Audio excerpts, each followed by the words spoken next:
नमस्कार मित्रों, मैं एस्ट्रो गुरु मनीष अग्रवाल आपका इस YouTube चैनल पे स्वागत करता हूं। दोस्तों, इन दिनों जो मेरे पास जो फोन आ रहे हैं, कई बार ऐसे फोन आते हैं जिसको सुन के मन बड़ा व्यथित होता है, दुखी होता है। लोगों के फोन आते हैं कि हमारे परिजनों में से कोई व्यक्ति कोविड से खत्म हो गया और हम लोग उसका अंतिम संस्कार भी नहीं कर पा रहे हैं। तो लोगों के मन में एक भय है, लोगों के मन में एक डर है कि हम लोग जो इनका जो अंतिम संस्कार भी नहीं हो पा रहा, ये कहीं आगे चल के भूत बन के हमको परेशान तो नहीं करेंगे, या इनकी मोक्ष प्राप्ति कैसे होगी। मतलब कोविड से हॉस्पिटल में गए और वहां उनकी मृत्यु हुई और वहां से वो सीधा शमशान घाट ले जाते हैं और उसके साथ में परिवार के सिर्फ एक या दो लोग अलाउ करते हैं, वो भी पीपी किट पहनकर वो वहां जा सकते हैं और वो भी कुछ सेकंड्स के लिए, बस कुछ सेकंड्स का उनको टाइम दिया जाता है। और उसके बाद में प्रशासन वाले हैं या कई बार पुलिसकर्मी लोग हैं, वही उनका अंतिम संस्कार कर दिया करते हैं। और मित्रों, हमारे यहाँ भारतीय सनातन संस्कृति में 16 संस्कार हैं। इन 16 संस्कार में ये जो दाह संस्कार वाला जो संस्कार है, यह अंतिम संस्कार है और सबसे ज्यादा महत्वपूर्ण संस्कार है। तो सभी को बड़ी तकलीफ होती है और सभी लोग एक कंफ्यूजन में कि हम क्या करें। तो ऐसे मेरे पास काफी सारे कॉल्स आ रहे हैं, तो मैंने सोचा चलो मैं एक वीडियो बना के और सभी लोगों को इस बारे में जागृत करूं। और आप लोगों से मैं एक बार और शेयर करना चाहूंगा कि ये जो मैं आगे चीजें बताने वाला हूं, इसको थोड़ा ध्यान से सुनिएगा। देखिए मित्रों, सबसे पहले आप समझिए, किसी का देहांत हो जाना, इसका मतलब क्या है? देहांत मतलब देह का अंत। देखिए, आत्मा का अंत नहीं है, यह है देह का अंत। हमारे शरीर का अंत हुआ है। वो आत्मा हमारे शरीर से निकली और वो तो कहीं किसी और शरीर में प्रवेश कर लेगी। जो पंच तत्वों से बना हुआ शरीर है, ऐसे किसी और शरीर में प्रवेश कर लेगी और वहां उसमें दिल होगा, उस दिल के धड़कन के साथ आत्मा वहां परिपक्व होती जाएगी। इस तरह से तो आत्मा का अंत कभी नहीं होता। उसको भी जो इंसान जो जाता है मृत्यु की तरफ, उसको ही बोलते हैं देहांत। सबसे पहले देहांत का अर्थ समझिए। तो आप लोग ये बिल्कुल कतई ना समझें कि यार हम इसका अंतिम संस्कार नहीं कर पाए तो इसको मोक्ष प्राप्ति कैसे होगी, क्योंकि मोक्ष प्राप्ति तो आत्मा की होती है, शरीर की मोक्ष प्राप्ति कभी नहीं होती। वो तो पंच तत्वों से बना हुआ है, वो तो जलकर मिट्टी बन जाएगा शरीर। तो हम तो शरीर का अंतिम संस्कार करते हैं ना, आत्मा का कोई अंतिम संस्कार, आत्मा तो निकल के दूसरे शरीर में प्रवेश कर जाती है और ना ही हम उस हमारे कर्मों के द्वारा उस आत्मा की सदगति करके उसको ना स्वर्ग भेज सकते हैं, ना और कोई बढ़िया जगह भेज सकते हैं, ना नरक भेज सकते हैं। वो जो आत्मा है वो तो स्वयं अपने कर्मों से और उसको तो उसकी सदगति या उसकी जो भी उसको जहां भी भेजना है, वो तो सीधे परम ईश्वर के हाथ में है। ऐसा नहीं है कि हम उसके अंतिम संस्कार बहुत बढ़िया तरीके से करवा के हम उस आत्मा को कहीं बहुत अच्छी जगह भेज दें। वो ना आपके हाथ में है, ना किसी और के हाथ में है, ना मेरे हाथ में है। वो सिर्फ और सिर्फ ईश्वर और परमात्मा के हाथ में है। तो हम लोग, अब रही बात थोड़ा सा और, ये जो हमारे मन जो विचलित रहता है कि हमारे मन में जो आने वाले समय तक ये मन में विडंबना रहेगी कि यार इस व्यक्ति के बेटे भी थे, पोते भी थे, लेकिन फिर भी भरा पूरा परिवार होने के बावजूद भी हमारे परिवार ने के किसी व्यक्ति ने इसका अंतिम संस्कार नहीं किया। इसका मन में पीड़ा रहना बिल्कुल होता है ऐसे हमारे हिंदू धर्म में।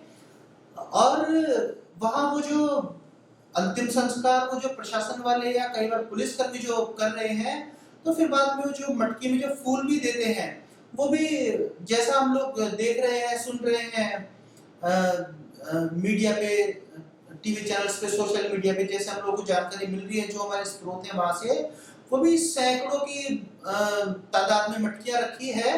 तो कई बार ऐसे होता है कि उसके फूल उसको दे दिए, उसकी मटकी में जो फूल है वो उसको दे दिए, तो कोई किसी और का अंतिम संस्कार करवा रहा है, कोई किसी और का अंतिम संस्कार करवा रहा है। भूल चूक हो जाती है और इसमें हम लोग किसी को गलत नहीं ठहरा सकते, क्योंकि उनके पास भी इतने सैकड़ों की तादाद में वो जो केसेस आ रहे हैं, पूरी 24 घंटे चिताएं जल रही है, पूरी रात रात चिताएं जल रही है। कुछ कुछ जगह ऐसी है जहां चिता जलाने के लिए 2-2 दिन का वेटिंग चल रहा है। ऐसे में हम लोग किसी को दोषी या गलत नहीं ठहरा सकते, तो ऐसा भी लेकिन हो रहा है। तो मित्रों, आप लोगों को क्या करना चाहिए ऐसे में? तो वो जो अंतिम बार कुछ सेकंड्स के लिए वो जो हॉस्पिटल से एम्बुलेंस में लेके उस लाश को, उस मुर्दे को वो जो लेते हैं, तो वो जो देहांत होने के बाद में उसके जो पार्थिव शरीर होता है उसको वो जो ले जाते हैं सीधे शमशान घाट। अब उनके लिए भी कुछ पर्टिकुलर शमशान घाट नियुक्त किए गए हैं, तो वो उसी शमशान घाट में जाएगा। जहां तक हमारे परिवार वाले बुजुर्ग लोग जो गए उस शमशान घाट में जाए, ऐसा वहां भी संभव नहीं है।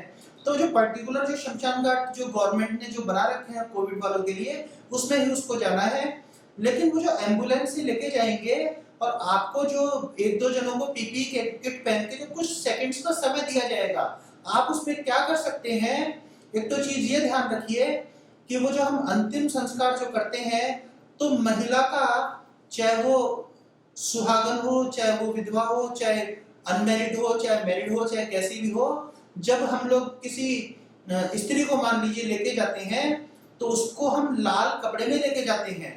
तो हम लोग क्या कर सकते हैं, एक लाल कपड़ा ले जाएं और वो जो कुछ सेकंड्स का समय हमको दिया जाता है, तो वो हम लाल कपड़ा थोड़ा सा उसके ऊपर चढ़ा दे। हमारे परिवार वालों की तरफ से वो लाल कपड़ा हो गया।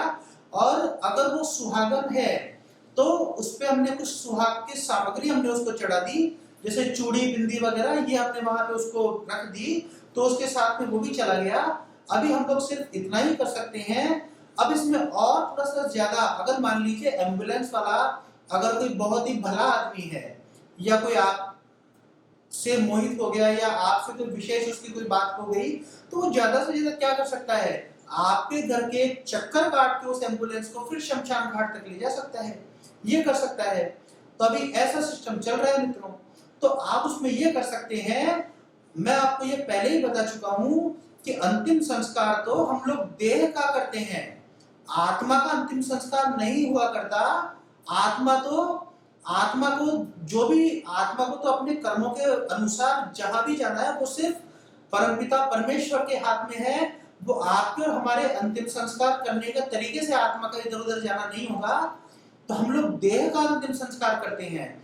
अब मित्रों, इसके लिए जो विशेष जो एक जो तरीका होगा, जो मन में हमारे जो चीज रह गई, ग्लानि रह गई हमारे मन में, क्या हम अपने परिवार का फला सदस्य का अंतिम समय पे हम उसका चेहरा भी नहीं देख पाए, हम उसका अंतिम संस्कार भी नहीं दे पाए, हम हमारे उसके बेटे पोते होते हुए भी हम उसको मुखाग्नि नहीं दे पाए, तो उसको अग्नि भी उसको कहीं और बस किसके और किसी के हाथ से लगी, एक दुखद पीड़ा जो रह जाती है।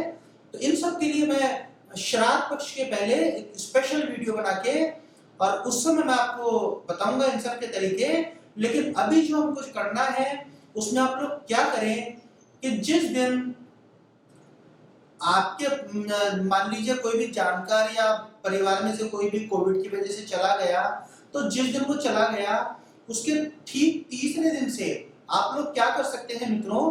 देखिए, मेरे हिसाब से मैं तो, देखिए यहाँ पे सभी शास्त्र सही हैं और सभी माने जाते हैं हिंदू धर्म में, लेकिन मेरे हिसाब से गीता सबसे अच्छा है, या फिर गरुड़ पुराण भी होता है, और इसके अलावा रामायण महाभारत अनेक ग्रंथ हैं।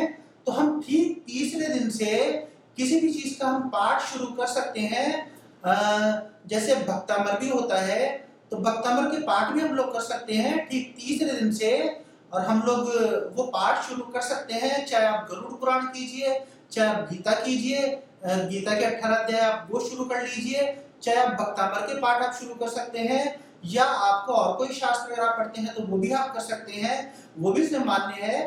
और तीसरे दिन से आप शुरू करके और उसको लगातार रोज कीजिए, और जब उसकी जब 13वीं जब आती है उस दिन उस पाठ का समापन करते हुए, और आप क्या कर सकते हैं, उस दिन एक छोटा सा हवन कर सकते हैं। हवन करने का भी तरीका मैं आपको बताता हूँ। हवन करने के लिए मित्रों आप क्या कर सकते हैं, हवन के लिए सबसे अच्छी और शुद्ध आम की लकड़ी मानी गई है। मैं ये मेरे किसी और दूसरे वीडियो में भी एक बार बोल चुका हूँ हवन वाली प्रक्रिया के बारे में। एक बार मैं फिर से आप लोगों को बताता हूँ। आप कहीं से थोड़ी सी आम की लकड़ी लाइए, हवन में वही लकड़ी काम आती है, और उसके साथ में कपूर और लौंग जलाकर और उसमें देशी घी की आहुति दीजिए। इस तरह से आप एक छोटा सा हवन करके और उसके पूर्णाहुति आप कर सकते हैं। 13 भी ऐसे आप कर सकते हैं। और जो हमारे मन में जो चीज रह गई कि यार हमने जो 13 पे किसी को भोजन नहीं करवाया या किसी को हमने कपड़े नहीं दिए, तो उसके आप पैसा निकाल के साइड में रख सकते हैं। अगर आपको उसी दिन देना है तो आप उसी दिन दे दीजिए, नहीं तो आप उसका लिए पैसा निकाल के आप रख सकते हैं। वो हम क्या करेंगे, फिर जो श्राद्ध पक्ष आएंगे, श्राद्ध पक्ष से ठीक पहले मैं वीडियो बना के और फिर मैं बताऊंगा कि उसके लिए हमको क्या करना चाहिए। तो इस तरह से आप लोग कीजिए। और सबसे बड़ी है दिल से प्रार्थना करना। तो आप ईश्वर से प्रार्थना कीजिए। प्रार्थना मित्रों सबसे बड़ा उपाय है। आप सच्चे दिल से प्रार्थना कीजिए कि हे प्रभु, हमारे परिवार के इस सदस्य को, ये जो इसका देहांत हो गया, इसकी आत्मा को मोक्ष प्राप्ति दे और ये बहुत अच्छी जगह जाए और इसको पीड़ा ना दे। ये प्रार्थना हम कर सकते हैं मित्रों। और बाकी सब चिंता प्रभु के ऊपर छोड़ दीजिए। बाकी आप लोग टेंशन मत लीजिए, सारी चिंता प्रभु के ऊपर छोड़ दीजिए। मेरे ख्याल से ऐसा होगा कि गंगाजल शायद आप सभी के घरों में मिल जाएगा, क्योंकि मैं देखता हूँ हमारे हिंदू धर्म में हमारे घरों में गंगाजल करीब करीब रहता ही है। अगर मान लीजिए किसी पर्सनल पर्टिकुलर किसी के घर में नहीं है तो वो अपने किसी मिलने वाले परिचित को बोलेगा तो उसके घर में होगा। तो 13वें के दिन आप लोग क्या कर सकते हैं, या तीसरे के दिन आप लोग क्या कर सकते हैं, वो जो पाठ आप लोग शुरू करेंगे तो गंगाजल से थोड़े से छींटे दे सकते हैं अपने ऊपर। इस तरह से आप लोग कर सकते हैं और फिर आप वो पाठ शुरू कर सकते हैं। और 13वें के दिन फिर से अपने ऊपर गंगाजल के छींटे देके और हवन की पूर्णाहुति आप करते हुए और इस तरह से प्रभु से, ईश्वर से प्रार्थना कर दीजिए। और यही एक तरीका है। और इस तरह से आप लोग इस काम को निपटाकर आप लोग बिल्कुल तनाव मुक्त हो जाइए। और एक चीज जो मैं बोल रहा हूं, मैं फिर से एक बार दोहराऊंगा उस चीज को कि अंतिम संस्कार तो देह का होता है। देहांत मतलब देह का अंतिम संस्कार होता है, आत्मा का अंतिम संस्कार कभी नहीं होता। तो बहुत ज्यादा चिंतित होने की जरूरत नहीं है आप लोगों को। और बिल्कुल तनाव मुक्त और टेंशन मुक्त हो जाइए। आगे मैं इस बारे में भी अगर और कोई चीज हुई या अगर आप लोगों को अगर और कुछ पूछना हो तो आप नीचे कमेंट बॉक्स में कमेंट करके मुझसे पूछ सकते हैं। मैं आपको वहां पे इसका आंसर दे दूंगा।